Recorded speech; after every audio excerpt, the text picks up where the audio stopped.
देवेंद्र फडणवीस फवांदीचा गदा तुमच्या टाळगळ्यात टाकल्याशिवाय नाही. कर्जमाफी जर झाली नाही तर अधिवेशन कसं भरते तेच आम्ही पाहू. फार जास्त लोकांची गरज नाही. भगतसिंग आमच्या डोक्यात आहे. तो काश्मीरमध्ये कमी येत नाही. प्रचंड भ्रष्टाचार वाटतं आणि बोलून कर्जमाफी देत नसं तर सांगतोय आम्ही उद्या तुमच्या दारावर आल्याशिवाय राहणार. कोण बडा है कोण छोटा, इससे ज्यादा हमारा किसान.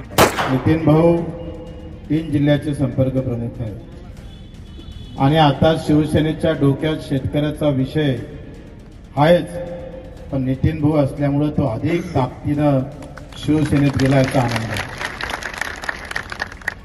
कुठल्याही पक्षाचा मोर्चा असता तो शेतकऱ्याचा असता, माझ्या विरोधकाचा मला पाळणाराचाही असता तरी बच्चू कडू तिथं हजर राहिला. मेरा बाप कोई नेता नहीं हो सकता, मेरा बाप किसान है, उसके सिवा कोई बाप नहीं. त्या शेतकऱ्यासाठी शेवटच्या क्षणापर्यंत शेवटच्या ताकदीपर्यंत लढायचा.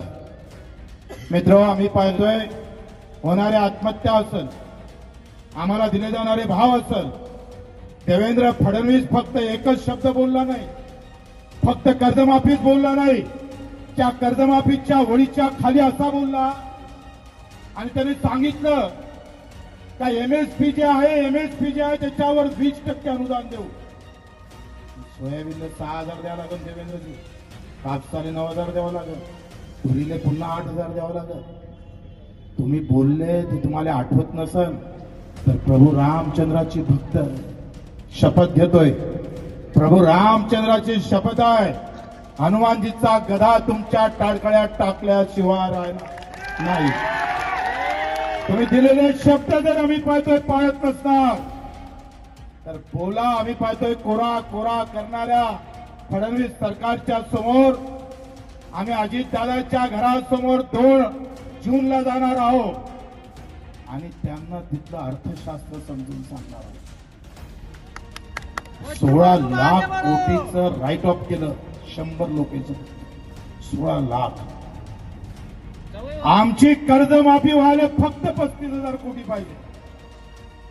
निवड पीक विम्यातला भ्रष्टाचार जर पाहिलं तर 8,000 कोटीचा आहे. जो फीडचा मंत्री होता त्याच्याच भागात हा भ्रष्टाचार आहे. निवड करप्शन जरी काढलं भाऊ तरी कर्जमाफीला वेळ लागत नाही, पण रेटा आम्ही पाहतोय शेतकऱ्याचा पाहिजे. आज आमची बहीण इथं आत्महत्याग्रस्त बहीण इथं उभी आहे. मी परभणीमध्ये गेलो आणि परभणीमध्ये तिच्या नवऱ्यानं आत्महत्या केली आणि आत्महत्या केल्यावर बायकोले माहीत झालं आणि बायकोले माहीत झाल्यावर तिने आत्महत्या केली आणि तिच्या पोटात 7 महिन्याचा गर्भ होता. मी त्या गावातल्या लोकांना विचारत होते. 50-60 लोक आमच्या समोर बसले होते आणि त्यांना मी विचारत होते, तुम्हाला संताप का येत नाही, तुम्हाला राग का येत नाही, तुम्ही असं साधं बॅनर म्हणून निश्चित का केला नाही. मित्र, या देशातली व्यवस्था अशी आणून टाकली तर तुमच्या आमच्या डोक्यात धर्म आणि जात आणून टाकतो.